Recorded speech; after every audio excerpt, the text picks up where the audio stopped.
start my camera here.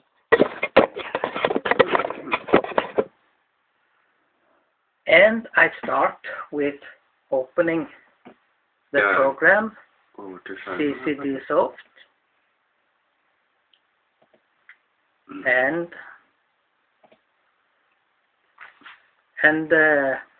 as everybody knows who have used CCDSoft, it is capable of detecting supernovae and asteroids.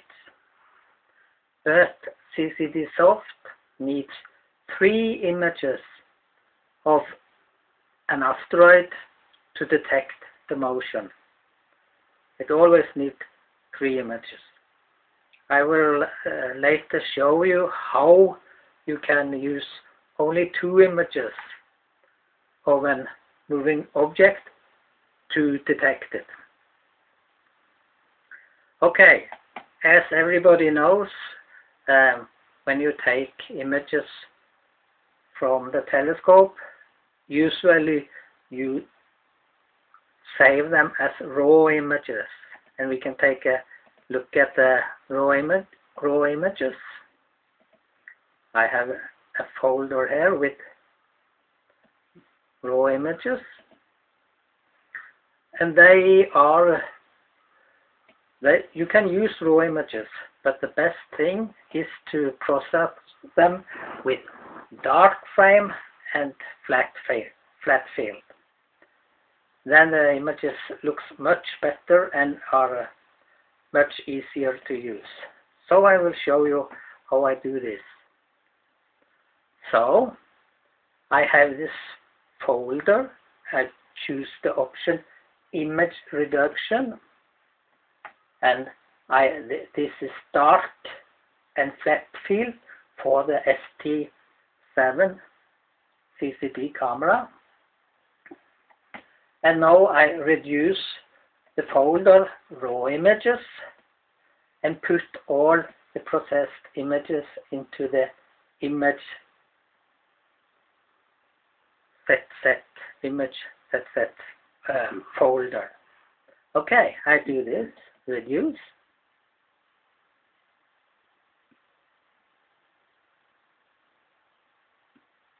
Okay, so now hopefully I have processed the same images. Here are the raw images. I go to the processed images.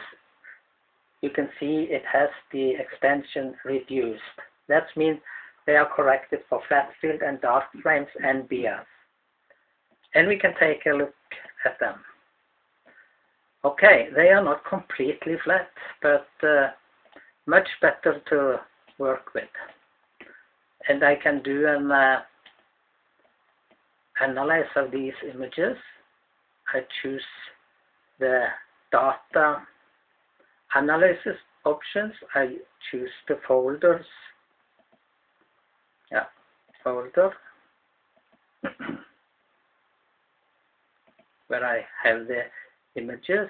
That was the folder image set.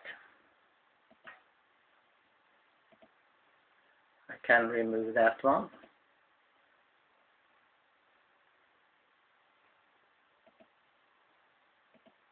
And I have the 2 images. And I can choose the option start. The point is CCDSoft automatically align 2 images, and I can change the contrast with using the histogram here. And now we can see here are 2 images taken only minutes apart, but we have an asteroid here.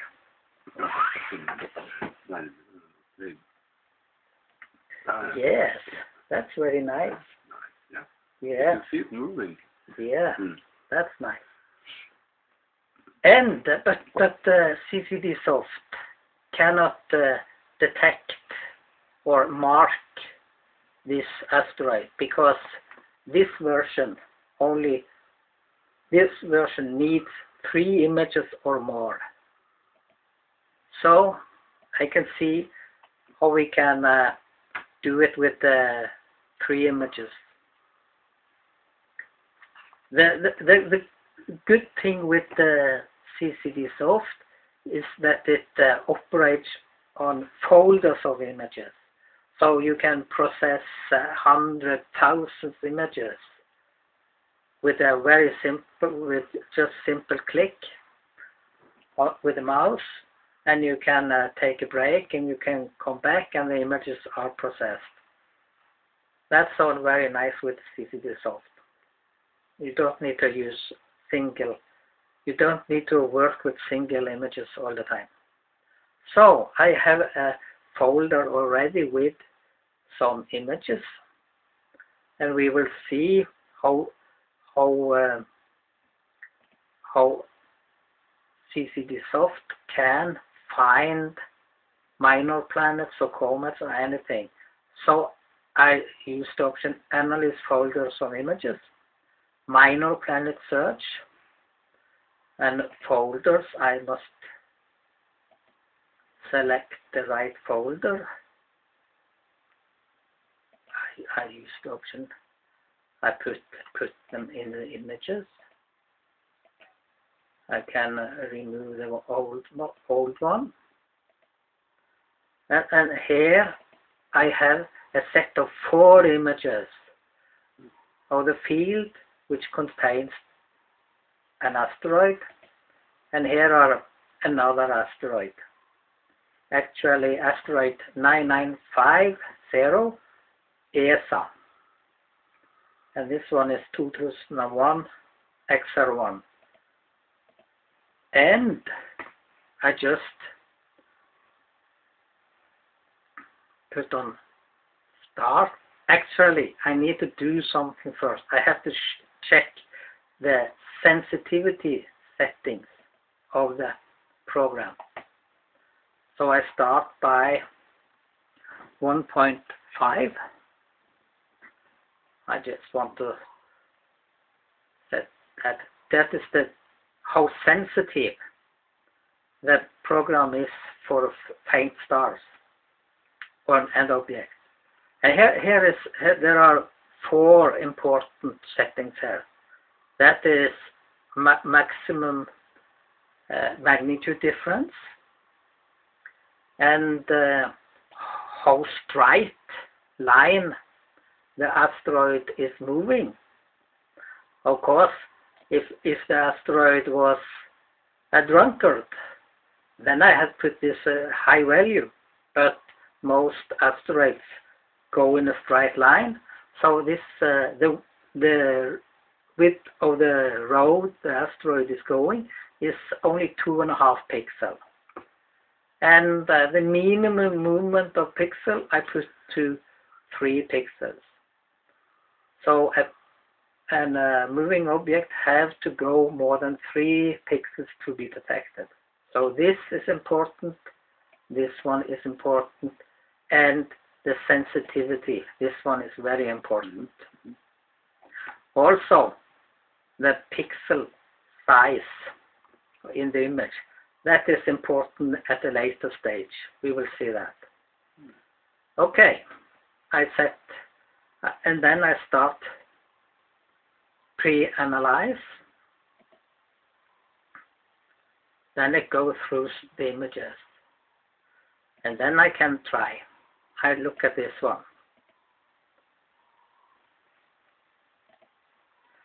Yes, here are absolutely no asteroids are indicated here. But there is a very faint asteroid there. No, it's okay. Yes, very faint. So the big question is, how do I set the parameters for detecting not the background noise? I don't want the background noise to be detected. Hello?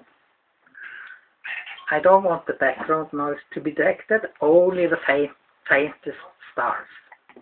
Okay, what I have to do is to open one image. That was the previous.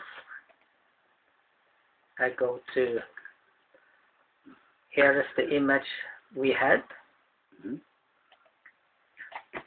So we can look at, we can adjust the histogram so that,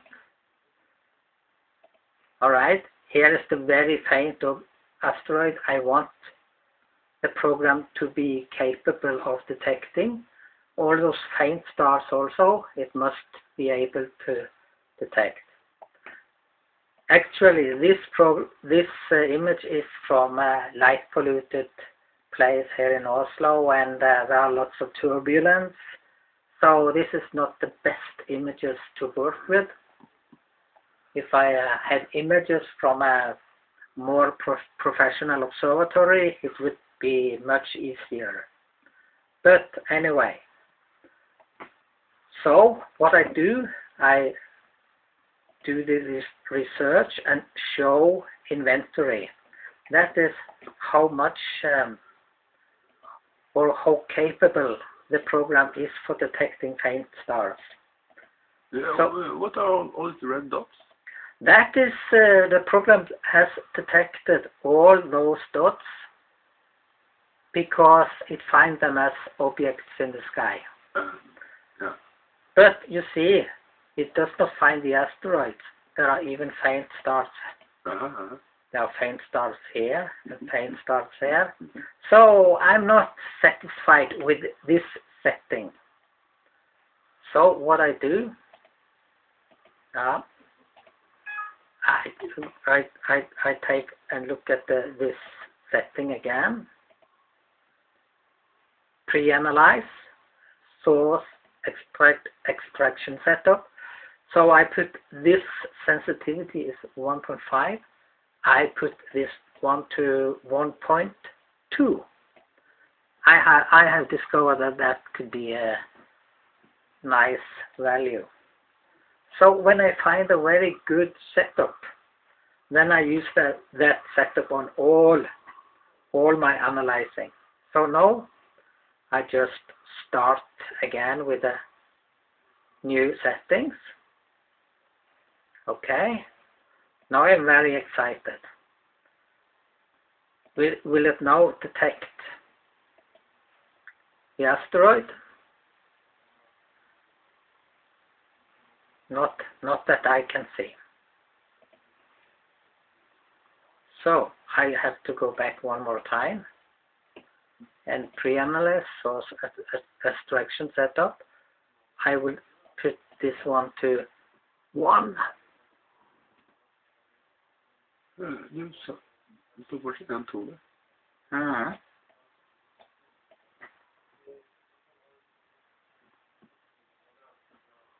1.1.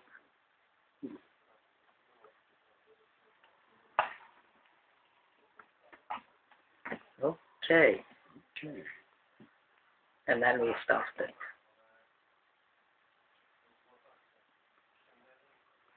All right. So if I'm a bit uncertain about this, I can open this one again, and I can look at show inventory and see if it detects it. Yes, it detects. Here's the faint asteroid, and I can use the histogram to.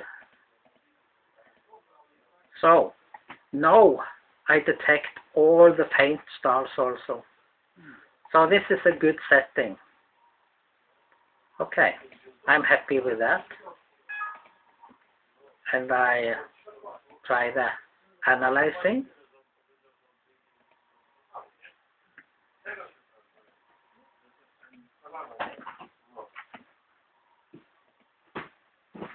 Yes, this looks like something. Yeah. Here I have found the moving asteroid. Even so faint. So now I have set the parameters good for this evening's image run. Okay, and I can go to the next set of asteroids. Ah, look at that. That one is very obvious.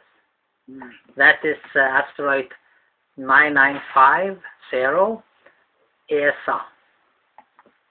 I guess that's called named after the European Space Agency. I'm not sure. Mm. Okay, and next.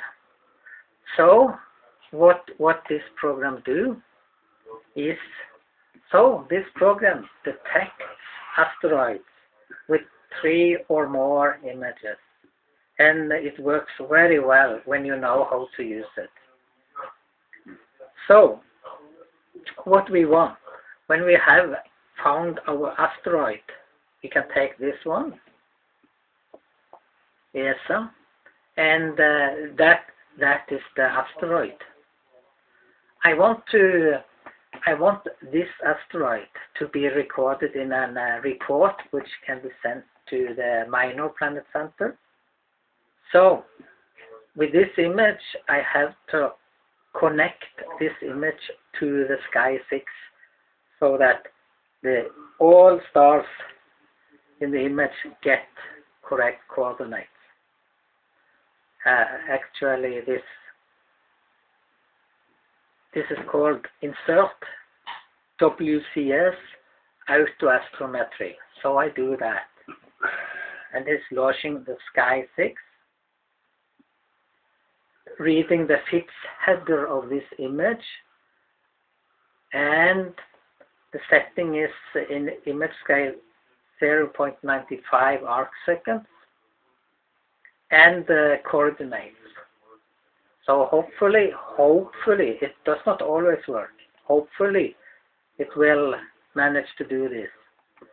So, it found 30 stars, and you can see the residuals. That is how accurate the stars are computed from the. So that is a difference in the image from the star chart, and it is in the area of 0.28, 0.18 arc seconds. So, and root mean square is 0.37 arc seconds, which is very, very accurate. Hmm. Is it because of turbulence in the sky? Turbulence and the focal ratio of the telescope. The telescope has 0.97 arc seconds per pixel. So this is a good one. So this here are stars used. So I want to make a report of this. So I choose the astrometry. This makes things very simple. And when I do this, I get this crosshair, and I click on this one, and I get I can have a minor planet. That is the observed position. That is the calculated magnitude, and I just add observation to list. Look at this one, and I tried this before, and I save it. Save. Okay. So now I saved this position of this one, and we cannot make a report with only one image. Mm-hmm. So I do this with. You need at least 2 or 3 images, or more. More is best. Okay. So I do this. I have to insert the astrometry to this image too. Hopefully it will not. This time it used 35 stars, and very high accuracy. Okay, and the same thing one more time. Click on this one, and I add observation to list and save. So now I have two observations of this asteroid, and I have it on this minor planet. I can send it to the minor planet center. Okay. So yeah, I can I close this one.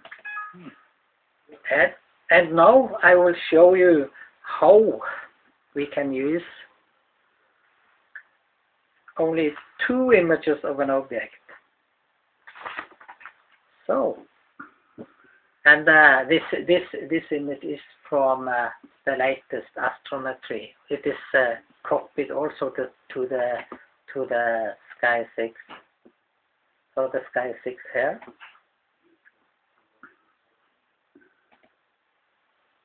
Yeah, this is the Sky 6. Okay. We don't do anything more with. We don't need that.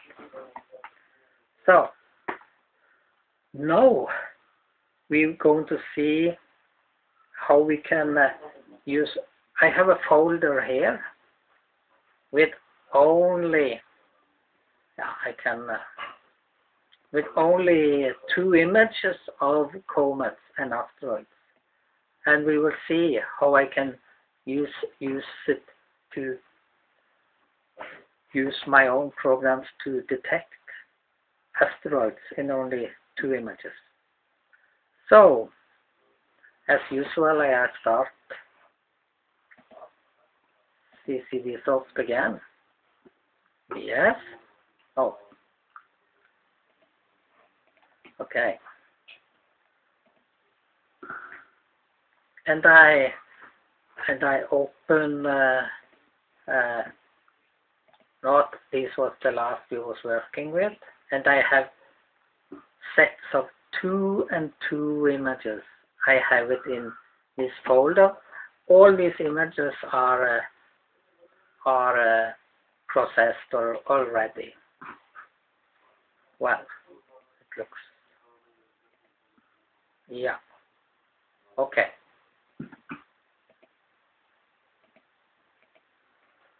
Yes. Okay. We will see. Now we have only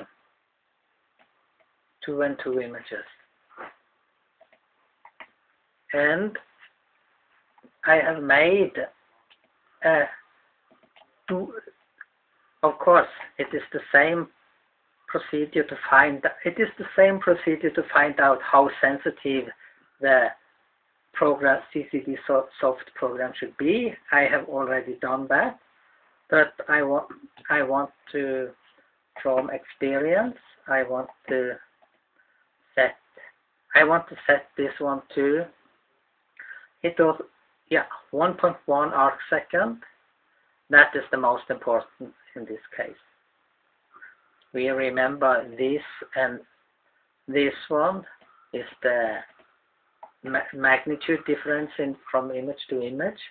It is a bit high here. This is how straight an asteroid is moving. It is supposed to move in a straight line. And here is the minimum. And here is the sensitivity. And here is the 0.94, which was important for the astrometry procedure we just finished. Okay. So the folder is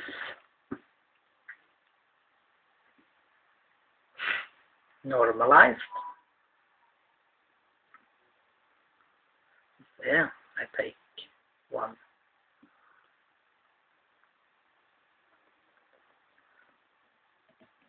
So I choose the folder, add,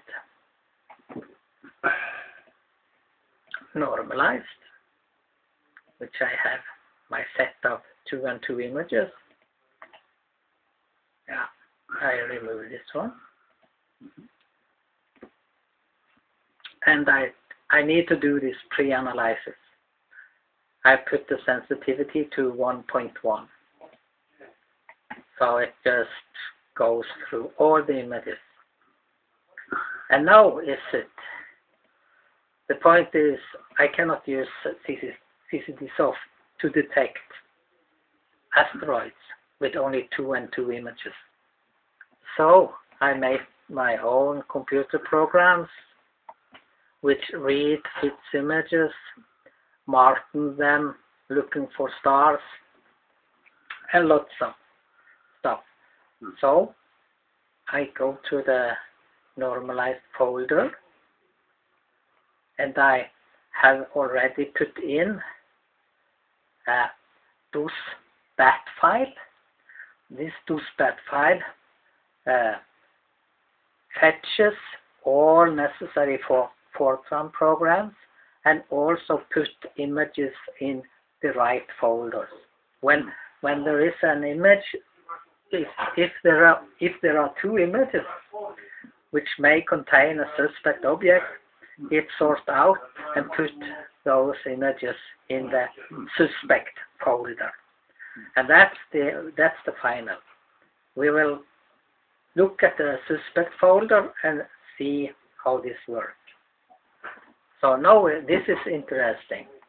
Of course, everyone from last century knows about DOS programming.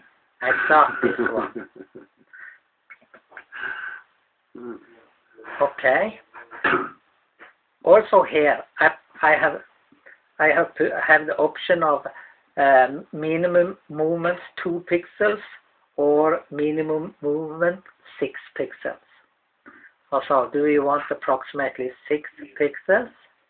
I say yes to this one. Actually, it is not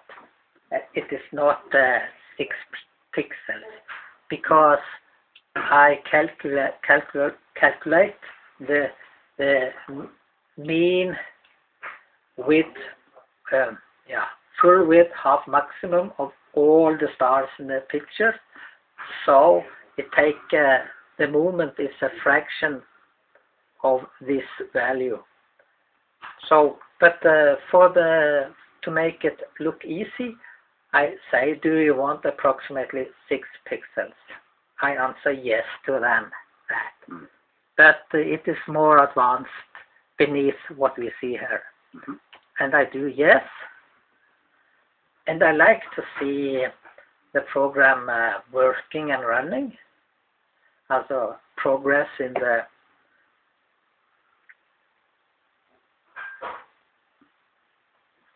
it copied. And here it finds some suspect objects. Here are the pixel values. This is alignment between the images.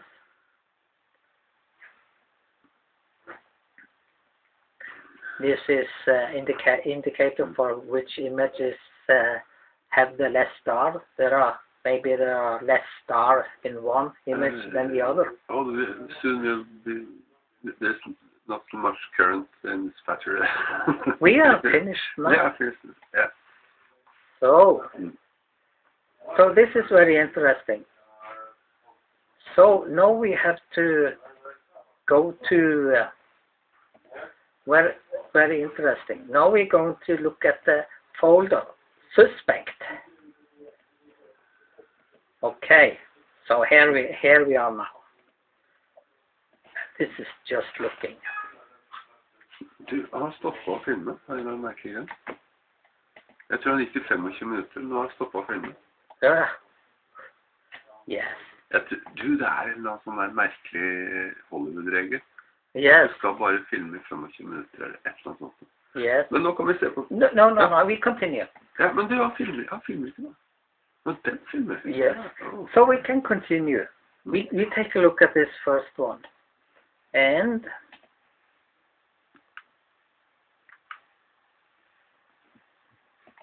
I choose histogram here, and we see, okay, we have many false indications But we remember this faint asteroid. It is indicated here, and for some reasons also I get some false indications. But that is because of a turbulence in the atmosphere. Okay, and I do the next one.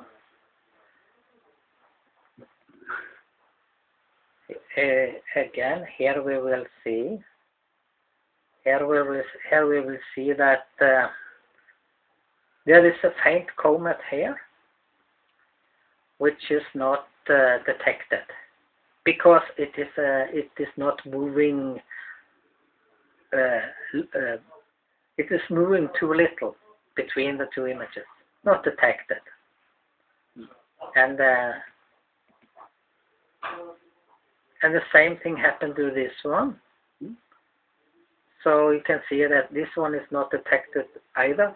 But these are false detections. It thinks there is one asteroid going there to there.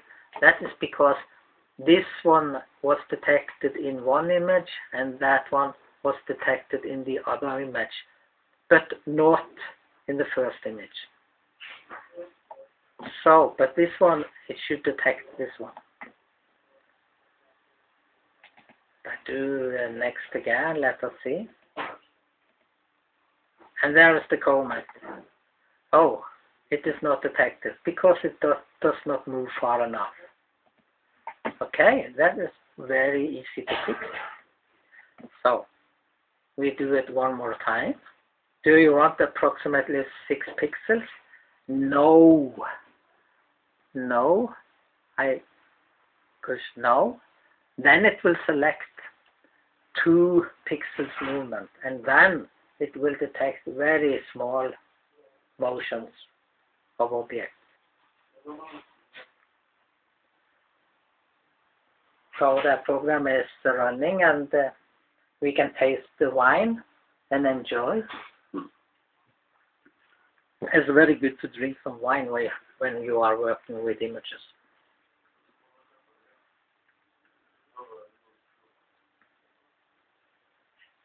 So it is not. This is not a fast computer, but it's a good computer.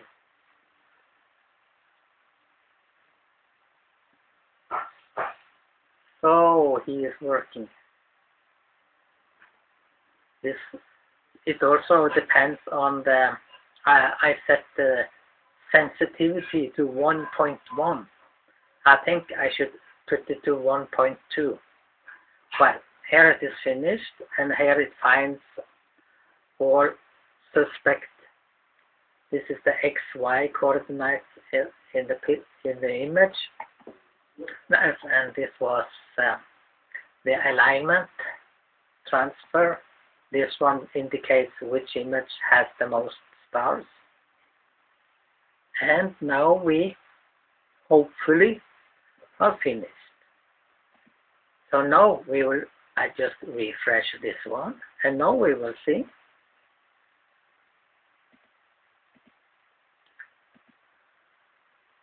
We remember that asteroid. It is not detected because it is moving too fast. This time I'm looking for very minute movements. But I see at once that all these indications are false indications. But here is the real one. It's not indicated. And here, this one was not indicated in the previous. But here we have this faint comet moving. And we can see how it moves. It is indicated, and here are false indications because this is not a good picture. It is taken with turbulence and light pollution.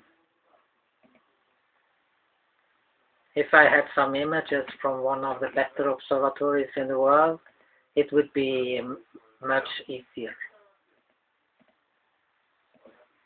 And there we have this one, absolutely indicated, and some false indication. Actually, it is not false indication, because I can see with my own eyes that this star have a centroid on 2 different positions. So the program finds the differences in the images, whether they are real or not. Okay, we look. Okay, thank you for this presentation, and thank you for my assistant, Paul Helge, and I hope you really enjoy this and that you can use this for your observing programs. Thank you very much.